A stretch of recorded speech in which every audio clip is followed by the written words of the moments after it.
Y Alejandra, cuando gusten, 3, 2, 1. Gracias, Roberto. Muy buenas tardes, tengan todos y todos. Como una primera indicación introductoria, se les solicita a las y los participantes mantener apagada su cámara y permanecer, por favor, así durante el transcurso de la actividad. Se les informa que esta actividad será grabada y se transmitirá en vivo en el Facebook Live de la Escuela de Planificación y Promoción Social de la Universidad Nacional Costa Rica. La Escuela de Planificación y Promoción Social de la Universidad Nacional de Costa Rica, en el marco de la Semana de Planificación y Promoción Social 2020, les da la bienvenida al conversatorio Importancia de la Evaluación del Valor Público.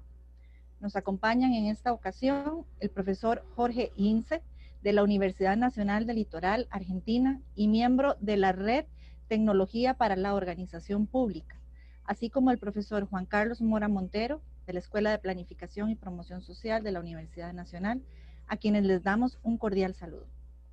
Antes de iniciar con la actividad, tenemos las siguientes indicaciones adicionales. En el chat ustedes podrán encontrar un enlace para que registren su participación en la actividad. El mismo va a estar habilitado por 1 hora, por lo que se les solicita respetuosamente completarlo. Y como segundo punto, al finalizar la intervención de los panelistas, se abrirá un espacio de preguntas y comentarios por medio del chat o comentarios del Facebook. Bien, este es un espacio en el cual el profesor Juan Carlos Mora Montero conversa y entrevista al profesor Jorge Hinze sobre el concepto de valor público y su evaluación en un contexto de crisis en lo público. Permítanme presentarlos. El profesor Jorge Hinze es experto institucional en gestión pública y profesor, entre otras, de las materias de administración pública de las universidades de Buenos Aires, del Litoral, de la Patagonia, de Misiones, de Jujuy, Tucumán en Argentina y en diversas universidades e instituciones de posgrado en Latinoamérica. Autor de diversas publicaciones y metodologías de gestión pública y responsable de numerosos proyectos de desarrollo institucional público en casi todos los países de Latinoamérica.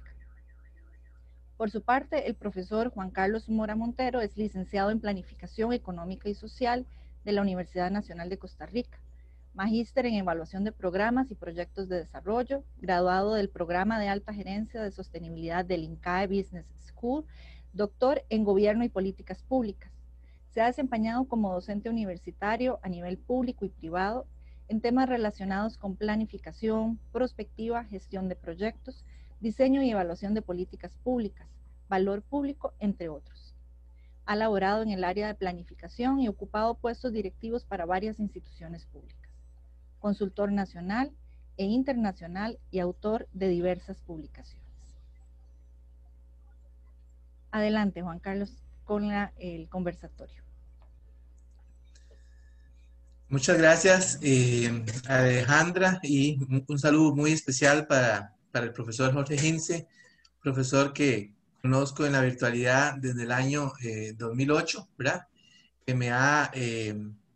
fue una de mis mayores motivaciones para ingresar al campo del tema del valor público. Y un tema fundamental hoy día, bueno, ha sido fundamental siempre, pero hoy día es un tema muy relevante. Tuve el privilegio de llevar 2 cursos con el profesor Hinze en el año 2008 a través de la virtualidad, de los cursos que ofrece la Universidad Nacional del Litoral y el TOP, ¿verdad? Relacionados con precisamente la medición del valor público y las propuestas. Desde ese momento, digamos, es un tema que hemos venido conversando en el país. Como yo le explicaba al profesor, digamos, no es un tema que en Costa Rica tenga el desarrollo, digamos, a nivel metodológico, a nivel conceptual inclusive, pero sí es un tema que comienza a tomar fuerza, es un tema que comienza a ser preocupación, especialmente a nivel de nuestra carrera de planificación. Y hoy, profesor, lo que quisiera yo es, bueno, tener el privilegio, por supuesto, de conversar con usted y que usted nos ilumine, digamos, con sus ideas alrededor de este tema. Y he preparado estas 3 laminitas solamente para, ¿por qué hablar de valor público y por qué hablarlo hoy? ¿Por qué hablarlo en el marco de una semana donde celebramos la Semana de la Planificación y por qué este año se le ha dado especial énfasis al tema de la evaluación. ¿Y por qué valor público? Entonces, sí, recordamos nosotros, ¿verdad?, que dentro de las grandes funciones que le aporta la planificación al desarrollo está la perspectiva que es un tema que nosotros hemos también venido desarrollando, está la función de coordinación y está la función de evaluación que se escribe y se fortalece en este momento en el país y en el cual la Escuela de Planificación, desde luego, hace una contribución importante. ¿A qué respondemos nosotros con la pregunta? ¿Qué también lo estamos haciendo? O sea, precisamente la evaluación, digamos, debe darnos una idea clara, o una idea al menos de qué también lo estamos haciendo, ¿verdad? Entonces, por ejemplo, si lo viéramos a nivel de Costa Rica, nosotros hemos tenido la recuperación de la cobertura forestal más extraordinaria, yo pienso, que del planeta. O sea, pasamos de ser un país literalmente desértico, ¿verdad?, en los años 80 inicios, a ser un país con un 51% de la cobertura boscosa. Quiere decir que en materia de protección de los recursos naturales, especialmente los bosques, lo hemos hecho bien, como lo ha hecho bien el mundo, con este avance, digamos, en el cierre del hueco de ozono que teníamos en el planeta. Pero hay otras cosas que no las hemos hecho tan bien, ¿verdad? Y como consecuencia de ello, no todas las personas disfrutan de las mismas oportunidades, no a todas las personas se le han resuelto y satisfecho sus necesidades, no a todas las personas se le han resuelto los problemas. Entonces, ahí es donde entramos, qué es lo que estamos haciendo, o sea, cuánto valor público estamos generando porque hay tantas necesidades, porque hay tantos problemas que no se han resuelto, y aún a pesar de eso, sí se han hecho inversiones y gastos importantes. Entonces, hay un tema aquí fundamental, digamos, es un cambio paradigmático que nos ha costado mucho hacer en el país, y es este tema, es por qué vamos a evaluar las cosas, por qué vamos a evaluar los procesos, por lo que hacemos, por lo que hacen las instituciones, por los programas que ejecutan, por las actividades que realizan, o los vamos a evaluar por los logros y los resultados que generan, ¿sí? Aquí están las fotografías de los 7 expresidentes y la expresidenta Chinchilla, digamos. Estos son los 6 presidentes que han estado en el siglo XXI en Costa Rica a partir del año 98. Y entonces, en todos los casos, cuando nosotros observamos su rendición de cuentas del 1 de mayo ante el Congreso, ante el pueblo, digamos, siempre observaremos una lista enorme de cosas que han hecho. Más sin embargo, la pregunta es, ¿por qué hemos perdido como país posiciones en desarrollo humano? ¿Por qué no hemos podido, ahora menos, ¿verdad? Pero ¿por qué nunca pudimos bajar la pobreza de un nivel al que se nos mantuvo, asociada con el 20-23%? ¿Por qué la calidad de la educación en nuestro país no mejoró? ¿Por qué en salud sí tuvimos una mejora importante y significativa? ¿Por qué la igualdad social en Costa Rica aumentó? ¿Verdad? ¿Por qué la producción de Costa Rica nunca superó el 3% del Producto Interno Bruto anual? Es decir, pareciera que sí hacemos muchas cosas, pero no necesariamente esas cosas han generado los resultados esperados. Entonces, cuando hablamos y conversamos sobre valor público, profesor, lo que quisiéramos es conversar sobre todo lo que usted sabe en torno a un tema como este, que es qué es lo que estamos haciendo y qué no hemos hecho también y cómo medimos toda esa medición. Entonces, a partir de ese momento, les cedo completamente la palabra para que conversemos sobre esta temática. Bueno, muchas gracias y buenas tardes a todos. Y lo que quiero comentarles es que me siento muy honrado de que me hayan invitado. Conozco al profesor Mora Montero desde hace años, como bien dijo él, y conozco Costa Rica también, y me resulta muy grato estar acá conversando con ustedes sobre estos temas. Sobre todo porque el tema del valor público es uno de los temas que creo que nos debe preocupar a todos. Y cuando digo a todos es hablar de lo público, es hablar de lo que nos preocupa a todos, ¿no es cierto? Porque hablar de lo privado es lo que le preocupa a cada uno. Hay una antinomia en esto de público y privado, tema sobre el cual ahora vamos a volver. ¿Se escucha bien, entre paréntesis? ¿Sí? Sí. Bien. Le pido disculpas porque yo soy un experto en Skype, pero no en Zoom. Así que los problemas que haya con Zoom me van a ir ayudando a solucionarlos. Voy a pasar a mostrarles una serie de diapositivas. Les quiero comentar lo siguiente. Primero una pregunta al profesor Montero. ¿Cuánto tiempo tenemos disponible, razonablemente?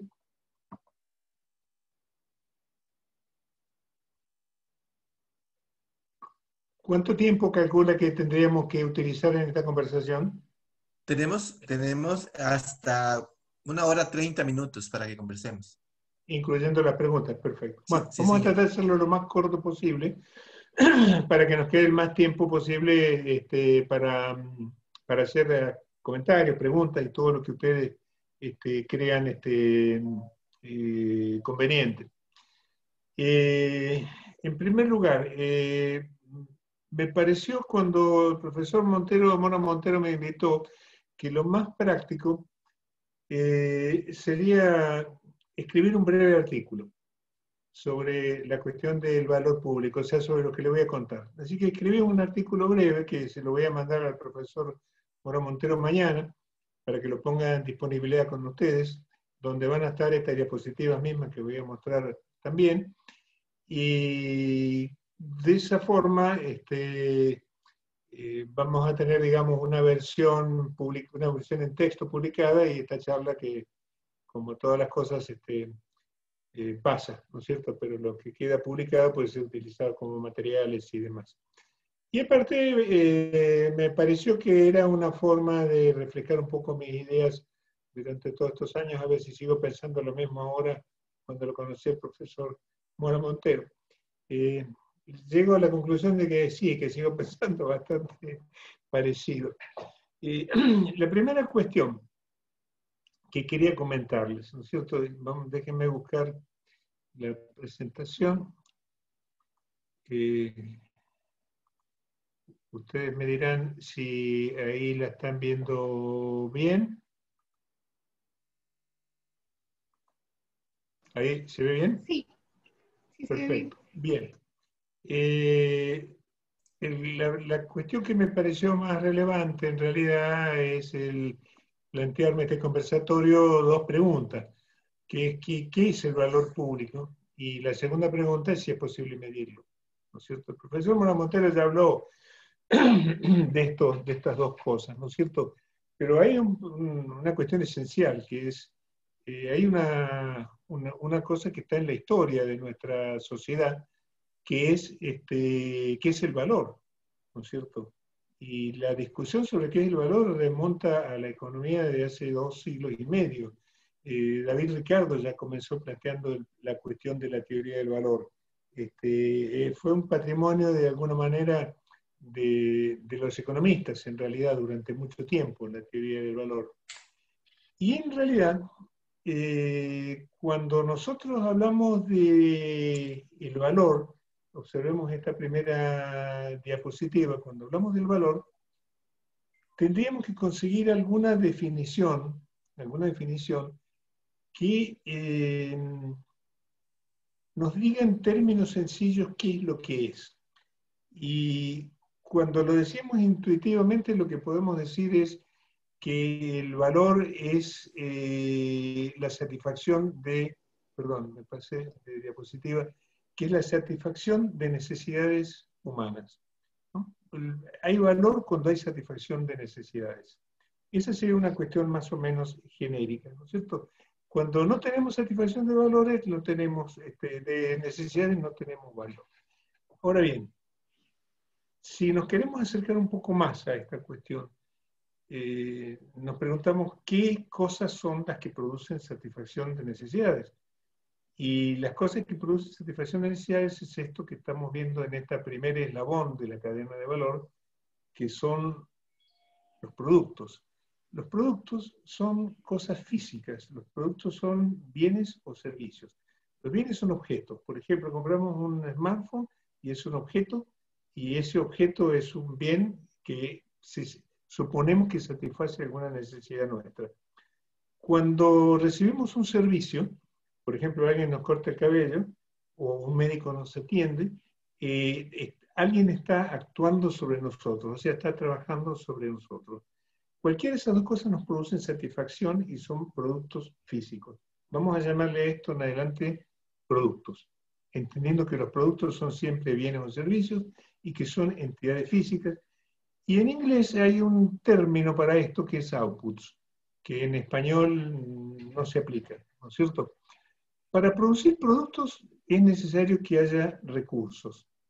Por lo tanto, este término producto y el término recurso son dos términos que denominamos usualmente relacionales. Hay términos en esta vida que son relacionales. Por ejemplo, si uno dice marido, hay un término relacional que es esposa. El marido solo no significa nada y esposa tampoco, porque uno implica al otro.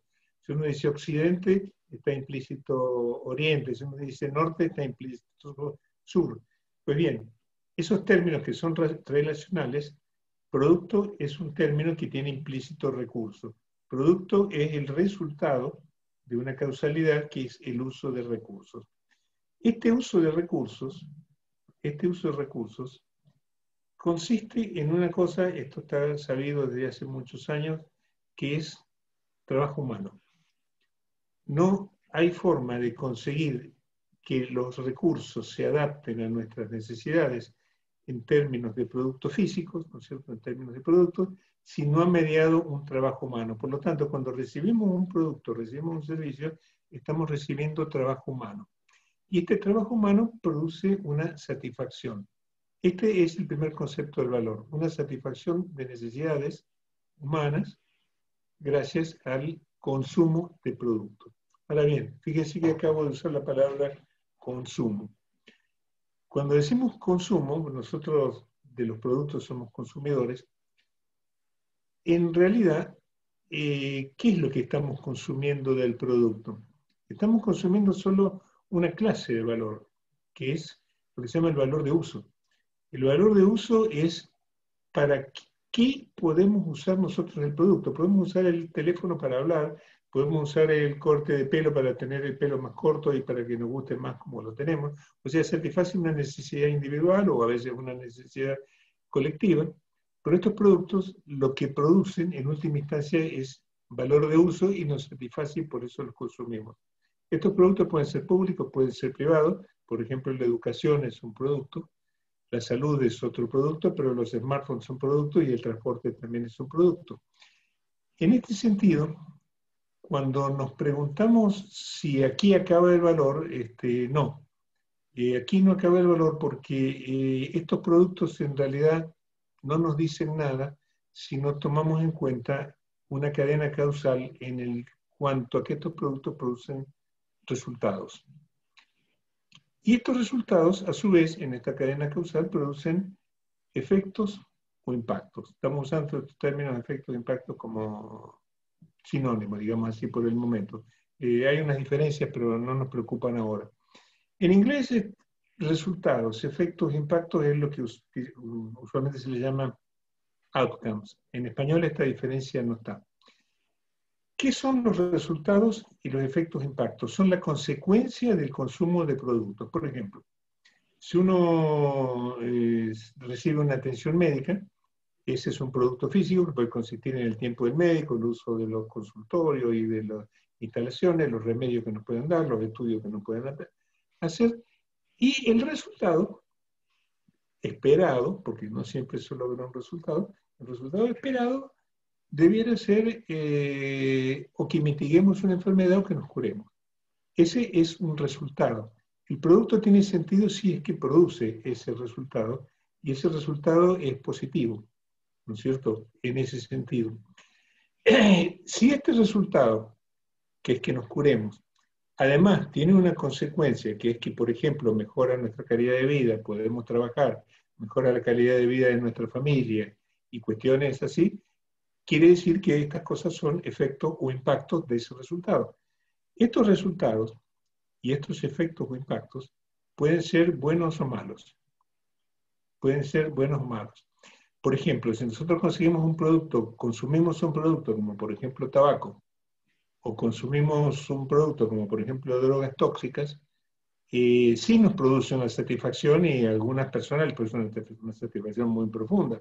A los fumadores les gusta mucho fumar y a los que toman drogas la necesitan con mucha urgencia.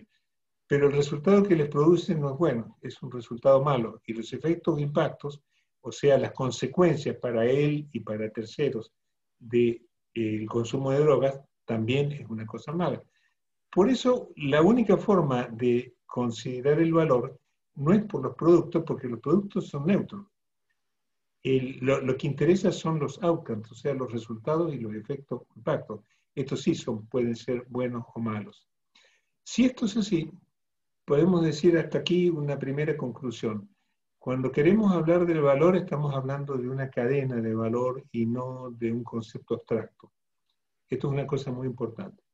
No de un concepto abstracto, porque todo esto sirve si podemos construir indicadores, podemos sacar conclusiones prácticas para la toma de decisiones, para la política, para hacer negocios, para hacer cosas concretas en este mundo. Y esta cadena de valor es una cadena que es causal. Causal quiere decir lo siguiente. Los productos son el resultado, la consecuencia de los recursos, por lo tanto, los recursos son la causa de los productos. Los resultados son las consecuencias de los productos, por lo tanto, los productos son la causa de los resultados. Y si se producen estos resultados, por ejemplo, que nosotros nos curamos, la posibilidad de trabajar o la posibilidad de que nuestra familia viva mejor es una consecuencia. Por lo tanto, estamos hablando de una cadena causal que comienza con recursos y termina con efectos e impactos. La teoría del valor tradicional, de David Ricardo en adelante, dice que estos recursos son solo humanos. Y como son humanos, porque están compuestos de cosas materiales que hubo que poner trabajo humano para construirlo, o de cosas naturales como el petróleo o lo que sea, que hubo que extraer de la naturaleza mediante trabajo humano, lo que nosotros tenemos acá en los productos es trabajo humano comprimido, por así decirlo, cristalizado, condensado, algo por el estilo. Por lo tanto, esta cadena de valor es una cadena de valor del uso de trabajo humano. Y podemos decir que los outputs, el valor de uso, son cuestiones neutras. Por ejemplo, una pistola puede ser utilizada para evitar un crimen y puede ser utilizada para perpetrar un crimen, ¿no es cierto? Y la consecuencia del uso que le demos a este producto puede ser un valor positivo, que se evitó el crimen, o un valor negativo, que es que el crimen se produjo. Por lo tanto, los criterios de medición de la cadena de valor tienen que tomar en cuenta todo esto. Los criterios de evaluación de la cadena de valor tienen que tomar en cuenta los outcomes. Esta es la primera conclusión que les quería comentar. Tienen que tomar en cuenta qué es lo que pasó, para qué sirvió. En este sentido, no me quiero meter ahora en la problemática de qué es la evaluación, pero podemos decir que hay una comparación. La evaluación es comparar, y que hay una comparación contra patrones técnicos, y esas cosas se llaman medición. Y hay otro concepto que es el de evaluación, medición o control. Y hay otro concepto que es el de evaluación, que es comparar contra patrones valorativos. Los productos se miden, se comparan contra patrones técnicos. Los outcomes, o sea, esto se compara contra patrones valorativos. El principal patrón valorativo en las sociedades es el que termina imponiendo la política. Hasta aquí hemos definido un concepto que es donde tenemos que empezar, que es de qué vamos a hablar el resto de esta charla, la cadena de valor. Pasemos a lo siguiente, que es lo que les comentaba antes. Resulta ser que estas cadenas de valor que acabamos de ver, recursos, productos, resultados, efectos o impactos, en realidad pueden ser cadenas de valor positivas o pueden ser cadenas de valor negativas, que es lo que les comenté antes. Y cuando nosotros hablamos de cadenas de valor positivas, estamos hablando de valor, que esto es lo que está en verde. Y cuando estamos hablando de cadenas de valor negativas, que también las hay permanentemente, todo el tiempo, están las dos juntas, tenemos perjuicios. Nuevamente son dos conceptos relacionales, valor y perjuicio son uno el opuesto del otro. Los que reciben valor los llamamos beneficiarios, y los que reciben perjuicios los llamamos perjudiciarios. Y como no hay casi nada que uno pueda hacer en la vida, y menos en la política, que haciéndole bien a alguien no le haga mal a otro, ¿no es cierto? O no perjudique a otro, permanentemente estamos en un trade-off, estamos en una especie de contradicción de cuál es el punto de equilibrio, ¿no es cierto?, de esa especie de situación imperfecta óptima en la que generamos la cuota que termina generando mayor valor. O sea, el menor perjuicio posible y el mayor valor posible, ¿no es cierto? La mayor cantidad de beneficiarios y la menor cantidad de perjudiciarios, y la política se trata de esto, de cómo conseguir armar una cosa así. Pero hemos incluido ahora un concepto no menor. Las cadenas de valor pueden ser positivas y pueden ser negativas. Existen valores y existen perjuicios, y toda cadena de valor es una moneda con una doble cara que del otro lado tiene una cadena de perjuicios. Uno hace una obra pública urbanística donde pone una serie de ventajas en determinado sector de una ciudad, y hay un montón de beneficiarios que reciben valor, que son los que viven ahí, y hay un montón de perjudiciarios que son aquellos que se quedan sin los recursos necesarios para que hagan eso en su propia vivienda, o que tienen más dificultades para circular, o que les pasa cualquier otra cosa.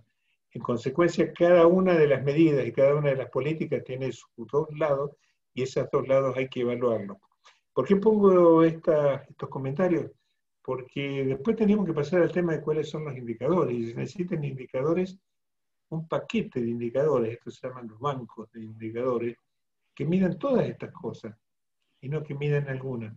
Porque se necesitan indicadores que midan productos que son distintos a los indicadores que miden resultados, que son distintos a los que miden efectos o impactos. Por ejemplo, productos, cómo se miden los indicadores de educación, con horas de clase, cantidades de alumnos atendidos, etcétera, etcétera. ¿Cómo se miden los resultados? La medida en que los chicos aprendieron, o que los estudiantes aprendieron cosas y adquirieron capacidades nuevas y demás. ¿Y cómo se miden los efectos de impacto? La medida en que pudieron transferir eso a terceros a través y mejorar la sociedad de una u otra manera. Por lo tanto, los indicadores de efecto de impacto son distintos que los indicadores de resultados. Las pruebas PISA, por ejemplo, miden indicadores de resultados, y los controles operativos que hacen los ministerios de educación y demás normalmente miden productos. Y difícilmente se logra relacionar estas cadenas de valor, y sobre todo ver las relaciones causales. Para eso hay que utilizar paquetes de indicadores que son indicadores de cadena de valor y no indicadores de valor solamente, no indicadores concretos de cada uno de estos eslabones de la cadena. Por otro lado, no es lo mismo medir el valor que medir los perjuicios, porque se requieren indicadores distintos. Y a su vez, acá aparece un concepto adicional, que esto es clave en el texto que les voy a transmitir mañana, está aclarado, pero esto es clave, que es que el valor no es solamente los resultados, efectos, impactos, sino que hay otro concepto relacional, que son estos beneficiarios y perjudiciarios, estos destinatarios, de los cuales los usuarios son los destinatarios de los productos. Los beneficiarios directos son los destinatarios de los resultados. Los beneficiarios directos e inmediatos. Y los beneficiarios mediatos son los beneficiarios de los efectos o impactos. Y por lo tanto, a veces los resultados benefician a algunos, pero perjudican a otros. ¿No es cierto? Tienen impactos que perjudican a otros, por lo tanto, la cuestión se complica. Y lo mismo ocurre con los perjudiciarios.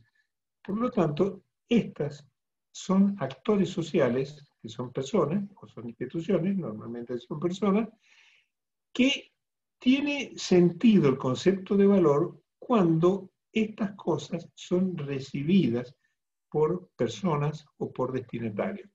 Si no, no hay valor. Pongo un ejemplo. Se construye con todo este proceso muy complejo un producto que es un smartphone. El smartphone resulta que viene en el barco se hunde y el smartphone va a parar al fondo del mar. No se construyó un producto, se construyó un objeto. Ese objeto no consiguió seguir en la cadena de valor. Se construye el smartphone, pero ese teléfono resulta que no le sirve para el usuario, ¿no es cierto? Porque no le da ningún resultado, porque no lo necesita, porque no le gusta, porque no lo usa. Por lo tanto, no le genera valor. Y si no produce ningún efecto o impacto, porque no consigue comunicarse con nadie, entonces tampoco produce valor. Por lo tanto, únicamente hay valor cuando se produce una cosa que le vamos a llamar, y este es un nombre técnico, la transacción. La transacción es la entrega de el valor a destinatarios. Cuando se produce este proceso de entrega de valor hasta destinatarios, se produce este fenómeno complejo, y acá es donde, como las capas de una cebolla, aparece un problema nuevo.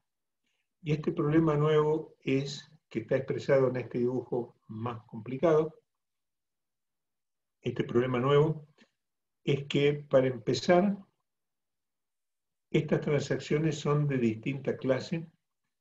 Hay distintas clases de valor, la cadena está puesta aquí, como ustedes ven, porque resulta ser que hay alguna clase de valor que cumple con los requisitos de la cadena, ya sea positiva o negativa, como el ejemplo del tabaco, por ejemplo, o como el ejemplo de la medicina, por ejemplo, una es positiva y otra es negativa, que pueden muy bien ocurrir en el ámbito del mercado, o pueden ocurrir muy bien en el ámbito de un contexto político, que es donde opera el Estado.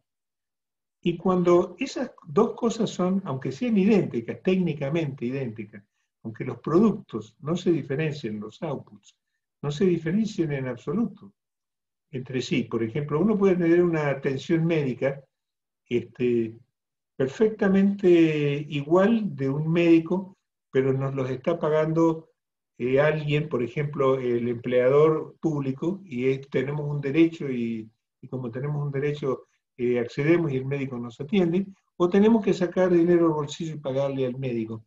El resultado técnico, el producto es el mismo, pero en un caso es valor privado y en el otro caso es valor público. Y entonces el impacto que tiene todo esto sobre la sociedad es totalmente diferente, totalmente diferente. Y la ecuación entre estas dos cosas nos permite evaluar una sociedad de un modo u otro muy distinto. Lo que estaba aludiendo el profesor Mora Montero en sus palabras iniciales era en buena parte de valor público, pero como vamos a ver, también estaba hablando de valor público, pero también estaba hablando de valor privado. Ahora vamos a ver por qué. Tratemos de definir estos conceptos. Nosotros antes decíamos que no hay valor si no hay una transacción de transferencia. Por lo tanto, lo que se transfieren son los productos físicos, no los resultados ni los impactos. Esta transferencia, cuando el valor es privado, se produce mediante un intercambio de dinero, que es un precio, o de un otro valor cualquiera, que podría ser un trueque. Hoy en día en las economías modernas básicamente es una transferencia de dinero, pero podría ser cualquier otro valor negociable. Y esta transferencia, que es una transacción, esa palabra yo lo usé antes, nos convierte a nosotros, al destinatario, lo pone en una condición, en un modo, digamos, no es que él sea, está actuando en modo, como dicen los chicos cuando hablan de las cosas informáticas, está hablando en modo cliente, ¿no es cierto? Porque yo accedo a este producto como cliente. O sea, tuve que desembolsar dinero, y si no lo tengo, lamentablemente no lo puedo hacer. Y tengo que hacer alguna transacción en el mercado, y esta transacción en el mercado va a generar un valor monetario para la organización. No nos estamos metiendo ahora en otro tema, que es el aparato que produce valor, ya sea público o privado, que es el problema de las organizaciones y demás, lo omití de este gráfico donde originariamente estaba, pero se necesita un valor monetario para que esto ocurra, que es una unidad equivalente, porque si no se consigue acceder a recursos, no se consigue generar y terminar la cadena de valor. Por consiguiente, para que este mecanismo sea sostenible o sustentable, es necesario que todo este proceso de generación de valor termine generando recursos que permitan reproducir el valor, porque si no el asunto se corta, ¿no es cierto? Cuando esto ocurre así y tenemos valor privado, ¿no es cierto? Estamos en este tipo de condición, que es la condición de clientes. Los que producen valor privado no les interesa mucho cuáles son los resultados y cuáles son los efectos de impacto. Por ejemplo, está más que comprobado que la industria del tabaco produce una serie de consecuencias negativas enormes, es una cadena de valor negativa, está comprobado mundialmente eso, ¿no es cierto?, de muchísimas naturalezas. Pero también está comprobado que las bebidas azucaradas en Estados Unidos produjeron lo mismo que la comida chatarra, las hamburguesas y todo lo que produce en McDonald's, y empresas así de esa naturaleza, han producido en los últimos 30 años un incremento del 30% promedio del peso promedio de la población. O sea que Estados Unidos es una población en la cual la obesidad es una enfermedad endémica, ¿no es cierto? Y eso es por la dieta que tienen los norteamericanos, porque los japoneses, que tienen una dieta distinta y no son biológicamente seres humanos como nosotros, no les pasa eso, ¿no es cierto? Y les produce enormes cantidades de problemas negativos. Normalmente, estos resultados, la publicidad que se ocupa de explicarnos cuáles son, nos va a decir, cuando se trata de cuestiones privadas, que son buenos. Por ejemplo, que uno si utiliza gasolina ecológica, para poner un ejemplo, cuando consume gasolina, en realidad está cuidando el medio ambiente, nos está diciendo esto. Y por lo tanto está contribuyendo a disminuir el calentamiento global. Y uno recibe un impacto publicitario fuertísimo. También cuando usa un desodorante masculino o un perfume femenino o masculino determinado, que sé yo, nos va a decir que tenemos probablemente más probabilidad de éxito en el mercado sexual, ¿no es cierto? Y cosas por el estilo. Pero la realidad es que estos resultados de efectos de impacto, que si queremos mirar un programa de televisión y prestamos atención a la publicidad, que es interesante, van a ver que la publicidad nos quiere vender productos y siempre nos habla de resultados de efectos de impacto. Esto es lo que hace la publicidad. Y nosotros prestamos atención a esto y decimos, qué bien, todo va mejor con Coca-Cola. Había un eslogan hace años atrás, y uno recordaba eso y sentía que en la vida le iba mejor si tomaba Coca-Cola, pero el problema era que interesaba tomar Coca-Cola, o sea, no lo que ocurría con esto.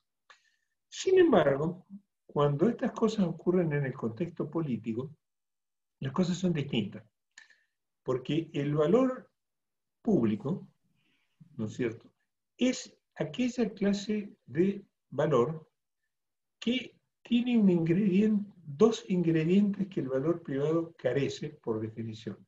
Y ojo que no estoy en contra del valor privado bajo ningún concepto. No hay ninguna sociedad que no viva sin un equilibrio entre estas dos clases de valor, ¿no es cierto? No hay ninguna sociedad. Así que estar en contra del valor privado no es la solución, y creerse que todo es valor público, hasta ahora no ha habido ninguna sociedad que haya funcionado solo con valor público en toda la historia.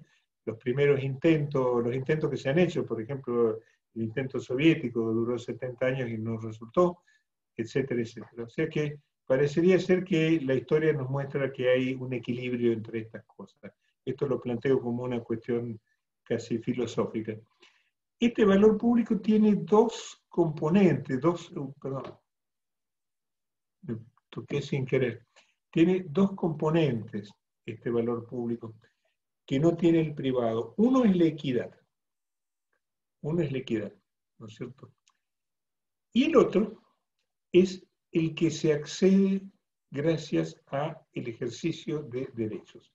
Estas dos características están ausentes en el valor privado y presentes en el valor público. Si uno accede al producto de educación o al producto de salud, por ejemplo, porque tiene derecho y no porque tiene dinero, ¿no es cierto?, ese valor que está recibiendo, más allá de que sea igual que si lo hubiera que otra persona que lo compró, ese valor es un valor público porque estoy ejerciendo derechos. No es porque no tenga derechos, todos tenemos iguales derechos a la salud, de la Declaración de los Derechos del Hombre, desde la Constitución de Estados Unidos de 1700 y algo. El tema que todos tenemos derechos no está en discusión, el problema es que no todos los podemos ejercer. Como no todos podemos ejercer los derechos, quiere decir que no todos tenemos acceso, y por lo tanto no todos nos convertimos, en vez de clientes, en derechohabientes. Por lo tanto, o podemos estar en modo cliente o en modo derechohabientes. La proporción de valor que se recibe en una sociedad público y privado, ¿no es cierto?, es la proporción en la que se accede como cliente o como derechohabiente. Y hay más equidad cuando es mayor la proporción y determinados tipos de valor que se reciben y determinadas garantías de que ciertos valores se reciban con la condición de derechohabiente, es decir, que haya efectivamente acceso a esos valores. Pero no es suficiente con que haya acceso. Además es necesario que haya acceso equitativo, porque si el valor público lo reciben unos pocos, cosa que es muy común en las sociedades, por ejemplo, no voy a mencionar los países, pero hay varios países de Latinoamérica donde la educación superior pública solamente es accesible para la gente de ingresos medios para arriba. México, para ir sin ir más lejos, es un caso como ese, donde la gente que sí tiene posibilidades de cursar en la universidad, en la UNAM, en la Universidad Nacional de México, cuando uno mira quiénes son los estudiantes, son gente de los niveles medios hacia arriba, no los niveles medios hacia abajo, porque son muy exigentes y no tienen acceso. Por lo tanto, la situación está en que no acceden, digamos así. Entonces, ese valor lo reciben como valor público, pero está incrementando la desigualdad. Y si está incrementando la desigualdad, está quitando una parte de la condición de valor público.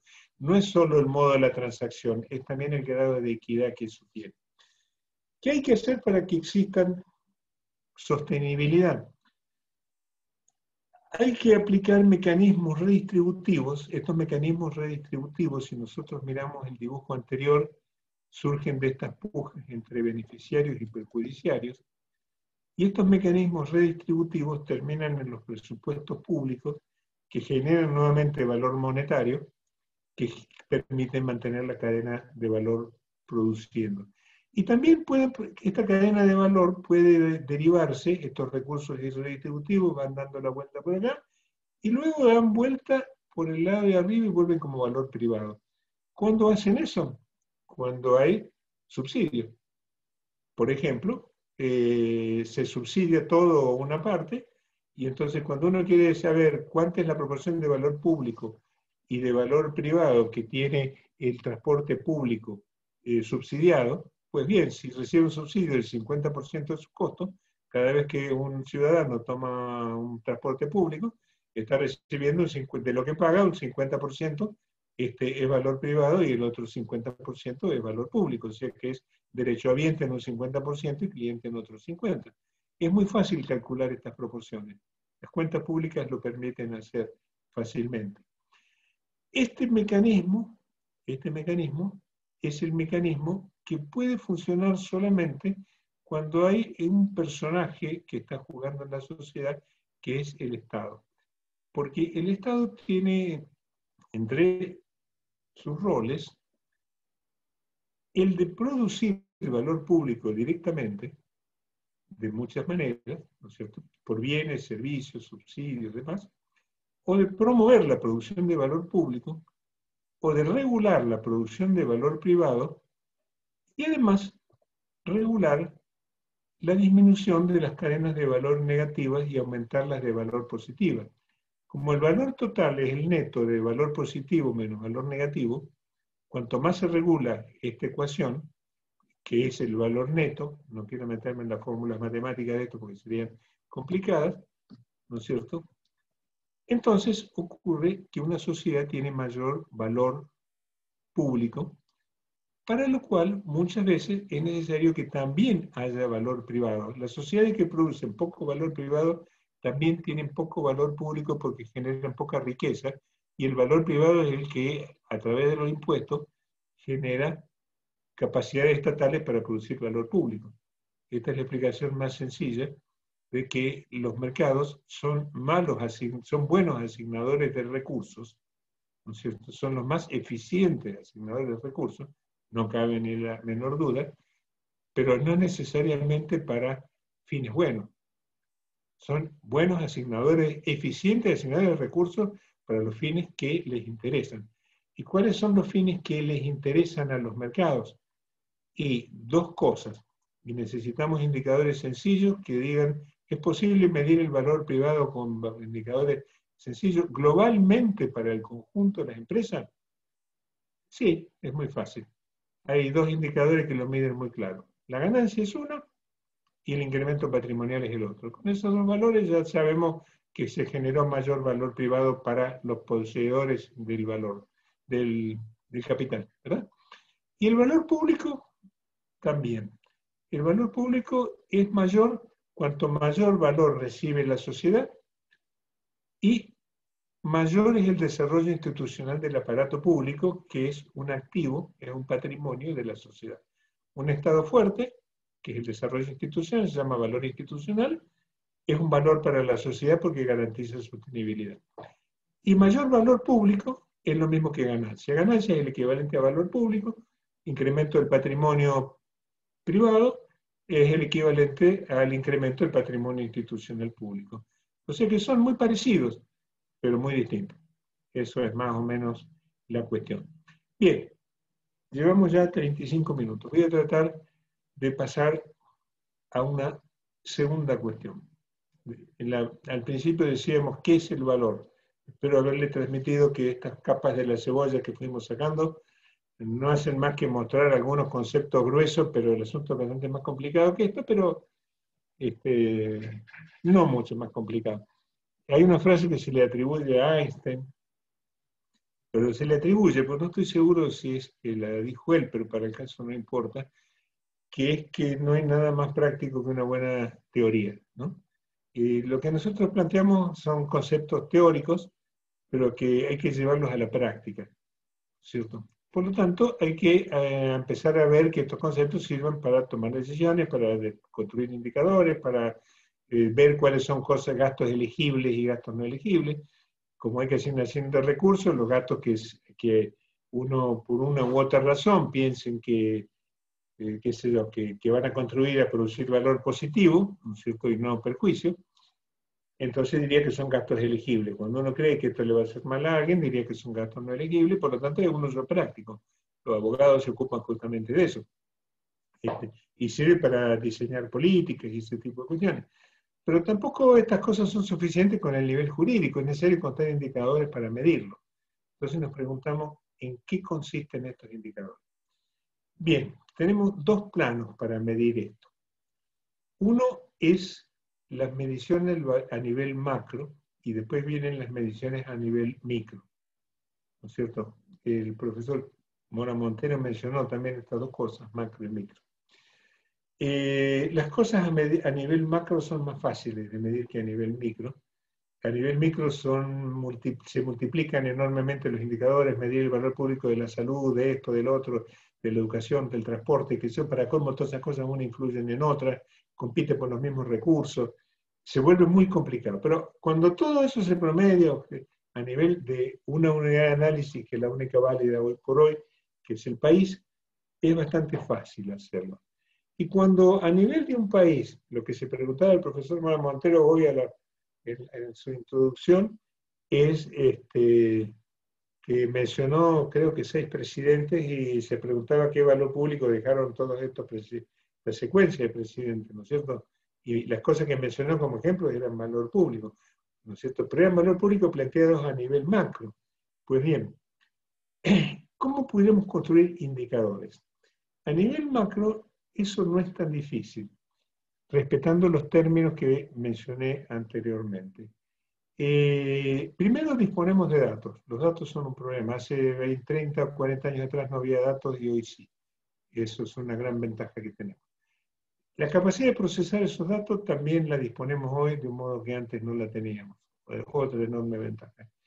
Y desde el año 1990, más o menos, hay un índice que es sumamente útil, que es el Índice de Desarrollo Humano del Programa de Naciones Unidas para el Desarrollo, el IDH, que en realidad tiene una cantidad enorme de información, tiene una cantidad de indicadores enorme, medida para cerca de 200 países, pero que el indicador, el PNUD, lo construye con 3 de estos indicadores. Uno es la esperanza de vida, otro es el acceso a la educación. La esperanza de vida es real, ¿no? ¿Cuántos años de esperanza de vida hay en la gente de una sociedad? En África, por ejemplo, la gente tiene una esperanza de vida en algunos países, como Ruanda, de 52 años, mientras que en Noruega de 86.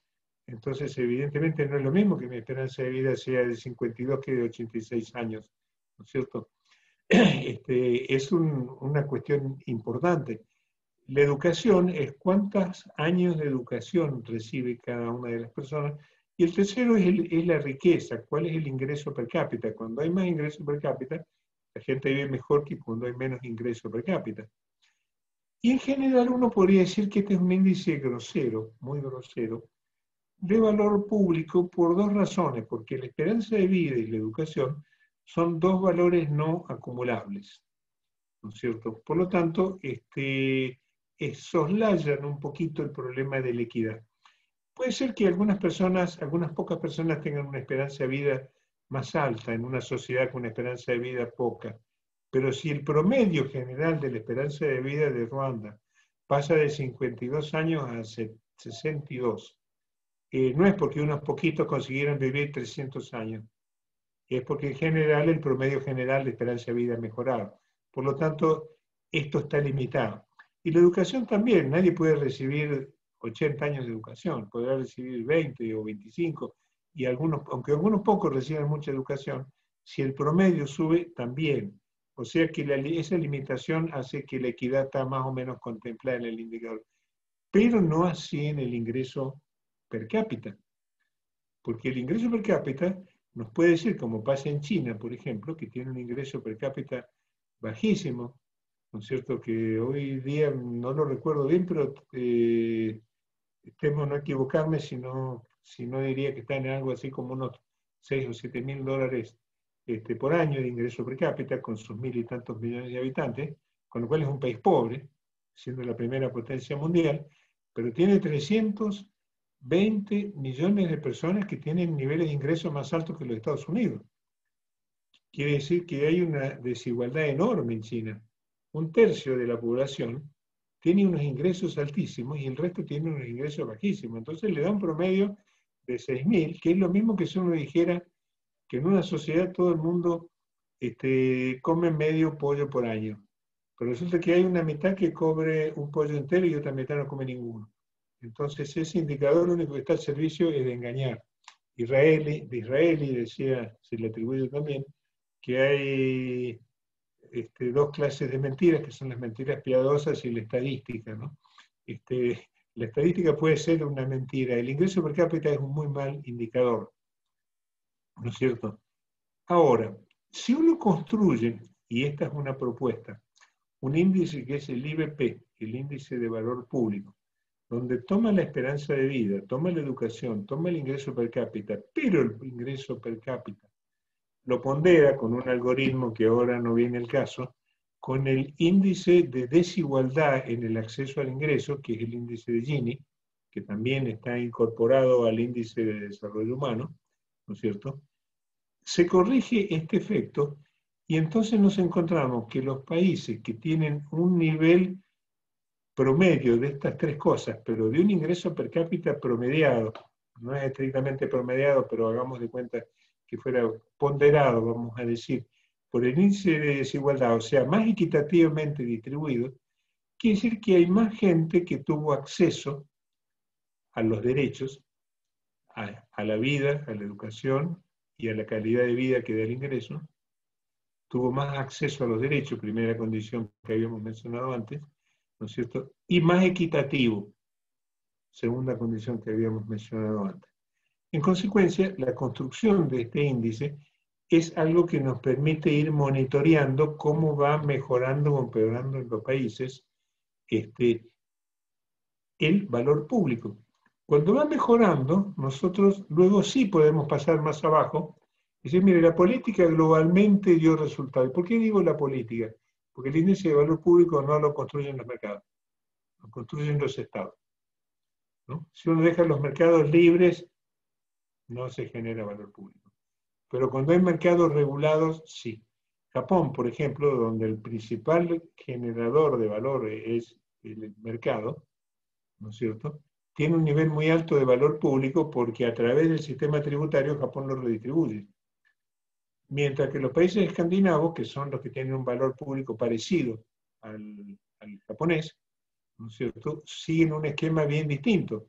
lo redistribuyen también, pero produciendo bienes y servicios que los produce el propio Estado, por medio del estado de bienestar. Logran el mismo efecto, utilizan técnicas distintas, mecanismos distintos, pero finalmente logran lo mismo.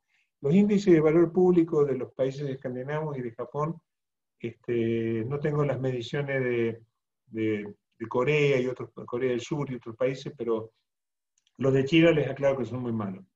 China tiene unos indicadores de valor público pésimos, para decirlo, similares a los africanos, a pesar de ser la primera potencia mundial. Tengo los datos para decir esto. Sí, y con esto vamos acercándonos al fin. Sí, estamos más o menos de acuerdo con esto, de que esta es una forma de medirlo y que una vez que uno lo mide, luego si ve que mejora, empieza a medir abajo a ver qué indicadores son los que generan la mejora y si ve que empeora, cuáles son los indicadores que generaron el perjuicio. Pero hay que medir primero arriba y después medir abajo. Esa es la cuestión. Eso es lo que le hubiera convenido al maestro Mora Montero, medirle a los 6 presidentes que mencionó, ¿no es cierto? Les hubiera podido hacer un ranking. Y como le puedo decir que desde el año 1990 están disponibles los datos, si se toman el trabajo, lo puede hacer porque están los datos disponibles en Naciones Unidas. Me queda por último mostrarles un ejemplito nada más y con esto estamos terminando. Han pasado 46 minutos que estoy hablando. Este índice de valor público, esta es una medición reciente, reciente del año 1917, ¿no? Solo para 3 países para los cuales había algunos datos que interesaban, y empieza a ser interesante cuando uno ve cómo mide el valor público relacionarlos con alguna otra variable que pudiera haber estado influyendo. Hicimos este análisis con un montón de variables. Puse esto porque me pareció interesante, nada más, pero es un mero ejemplo. Esto es para estos 13 países latinoamericanos. ¿Cómo se relaciona el índice de valor público, por ejemplo, con la calidad salarial externa del empleo público? ¿No? Cuando los salarios públicos son mejores, ¿no es cierto?, parecería ser que con muchos altibajos y con muchas variantes, pero la línea de tendencia muestra que se produce un índice de valor público mayor. La calidad salarial externa es una calidad que no viene al caso mencionar ahora, pero toma en cuenta 2 cosas, que es el poder adquisitivo y la relación con el mercado laboral privado. De ahí se calcula un índice y de ahí sale. ¿No? Pero cuando los salarios son mejores, la gente cobra, tiene salarios más dignos, por así decirlo, y le permiten vivir bien, ¿no es cierto? En realidad, nosotros podríamos decir que la calidad salarial es mejor. Si miramos esto, ¿no es cierto? Y el índice de valor público está medido de esta manera, como se los mencionaba. Acá están los valores, se toma en cuenta el poder adquisitivo y la competitividad con el mercado salarial, estos son los valores. Los valores de estos 13 países son de Costa Rica, México, Ecuador, Brasil, Honduras, Argentina, el promedio de Latinoamérica, que está puesto acá, azul, Panamá, Uruguay, Bolivia, Paraguay, Perú, Salvador y Venezuela. Y los valores dan así. Para el año 1917, habría que actualizarlo con los datos del 19, y lo que nosotros pensamos hacer es ver qué ocurre en el 2021 con el impacto del COVID, que es lo que ocurre con el COVID, ¿no es cierto? Pero el país que estaba en mejor condición era Costa Rica, el que le seguía era México, el que le seguía era Ecuador, el que le seguía era Brasil, Panamá. Argentina y Uruguay tenían muy buenos índices de valor público y malos índices de calidad salarial. Esto es una característica de Argentina, ¿no es cierto?, y de Uruguay, histórica. Viene de hace muchos años. Pero hay que decir que no hay que engañarse con los datos, porque esto hay que ponderarlo con el hecho de que el ingreso per cápita de Argentina y Uruguay son los más altos de Latinoamérica. Aunque los salarios sean menores, la gente no por eso vive tan mal.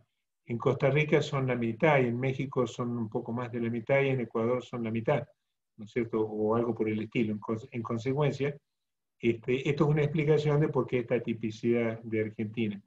Y tiene un nivel de desarrollo histórico más más altos, ¿no es cierto? Honduras es un país que estaba muy mal, Bolivia también, Venezuela era el país que estaba peor en el año 2017, es esperable en cuanto a la calidad salarial, y al valor público, en realidad los datos son probablemente un tanto viejos, porque la medición que saca en el 2017 PNUD probablemente ya tenga un par de años de antigüedad. Probablemente esta medición de valor público en Venezuela esté peor ahora o lo que sea. Pero esto nos permitiría, si comparamos con esta misma medida 2 años más tarde, podríamos ir viendo quién mejora y quién empeora, ¿no es cierto?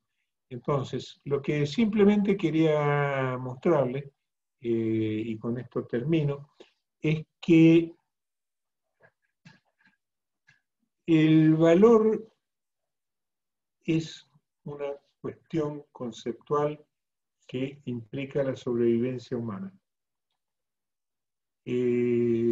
Pero el valor no lo producen los productos, o sea, el mero consumo, sino que lo producen los efectos e impactos. Estos efectos o impactos son los que son positivos o negativos, y como al mercado no le interesan los efectos positivos ni negativos, sino la ganancia, es necesario que haya otro, al que sí le interese, que tengan que ser los estados, y estados suficientemente representativos, para conseguir que los mercados produzcan pocos perjuicios, o sea, pocas cadenas de valor negativas y muchas positivas, ¿no es cierto? Y además que produzcan mucho valor, ¿no es cierto? Y que los subsidien y que los promuevan y que los desarrollen para que hagan eso. De hecho, los mercados son los que más desarrollan el valor. Las vacunas, por ejemplo, no las van a desarrollar para el COVID, no las van a desarrollar los estados en general, las están desarrollando cantidades enormes de empresas privadas trabajando en todo el mundo. Pero todas estas empresas están esperando hacer negocios brillantísimos con los estados y con los estados de todo el mundo. Por lo tanto, son los estados los que van a terminar pagando los beneficios de ese sector privado. Pero ese sector privado va a estar produciendo valor público si las vacunas son distribuidas en base a derechos. Y va a producir valor privado si las vacunas hay que pagarlas. Un ejemplo de esto es la salud norteamericana. En Estados Unidos uno se enferma y tiene que tener una mano puesta en un bolsillo. Hay otros países donde uno se enferma y el Estado lo atiende. Y entonces, en un caso es mayor la proporción de valor público y otro la de valor privado. Por lo tanto, lo que queríamos decir es que en última instancia, el equilibrio entre la producción de valor, ¿no es cierto?, público y privado, está determinado por las políticas. Y las políticas son resultado del accionar de los estados. Por lo tanto, la calidad estatal es la única garantía que tenemos de sostenibilidad. Y hago una última reflexión pesimista, pero por fin una reflexión. ¿Qué es lo que nos está ocurriendo con nuestra desgraciada crisis del COVID? La crisis que estamos viviendo ahora del COVID, en este momento, es la parte intermedia, digamos, de la crisis sanitaria, que es la cantidad de gente que se enferma y que se muere y demás, que no es grave, y está comenzando, que no es grave, digo, en el sentido que no va a dejar una huella peor que otra crisis sanitaria que hubieron ni remotamente. Concretamente, el pronóstico de la OMS es que va a morir en el peor de los escenarios alrededor de 2 millones de personas en el mundo hasta el año 2021. Y 2 millones de personas, considerando los 300 que se mueren normalmente todos los años, significa que se va a morir, en vez del 3,8% de la población mundial en el año 2021, se moriría el 3,9%. Pero la edad promedio de los que se mueren es superior a los 75 años. El 80% es superior a los 75 años. Por lo tanto, no son muchos los años de vida que se están perdiendo, ¿no es cierto?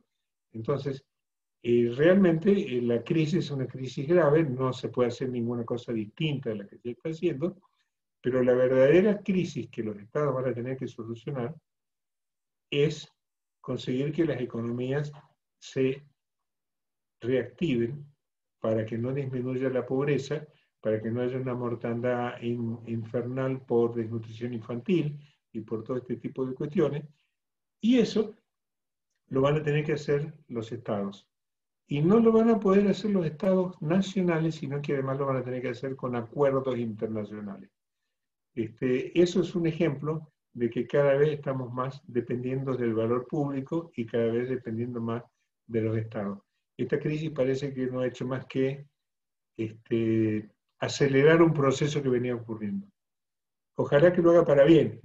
Puede que terminemos con algunos, en vez de como Bretton Woods, por ejemplo, que fue el último acuerdo entre estados, ¿no es cierto?, que consiguió en cómo se repartían los despojos del mundo entre los poderosos. A lo mejor ahora se haga un Bretton Woods de otra índole y veamos cómo de pronto se establecen algunos mecanismos distintos, que no son muchos. Thomas Piketty los plantea con bastante claridad. Deberían terminar con mayor acceso a recursos y para los más desfavorecidos y con por lo menos acceso a la salud de mayor gente de la que había antes y mayor conciencia. Esa sería la visión positiva. Bueno, con esto terminamos la conversación y les agradezco la enorme paciencia. Voy a terminar de escribir mañana más o menos esto que les acabo de contar, porque me pareció útil poder publicarlo con un tono de divulgación. Estos conceptos no están muy frecuentemente dando vueltas por ahí, y ojalá les sirvan, y se lo voy a entregar para que los pongan en disponibilidad. TOP también los va a publicar. TOP, entre paréntesis, la organización que yo dirijo es una asociación civil sin fines de lucro que se llama Tecnología para la Organización Pública. Hace 33 años que está fundada, yo soy uno de los fundadores, y la publicación la vamos a hacer a través de TOP. Bueno, muchísimas gracias entonces, y nuevamente gracias por la paciencia. Profesor, muchas gracias. Bueno, muy clara su charla, muy clara su conferencia. Nos llena de una gran cantidad de conocimiento, nos posiciona, digamos, en el conocimiento. Ahora vamos a Alejandra, no sé si tienes una pregunta del chat para el profe.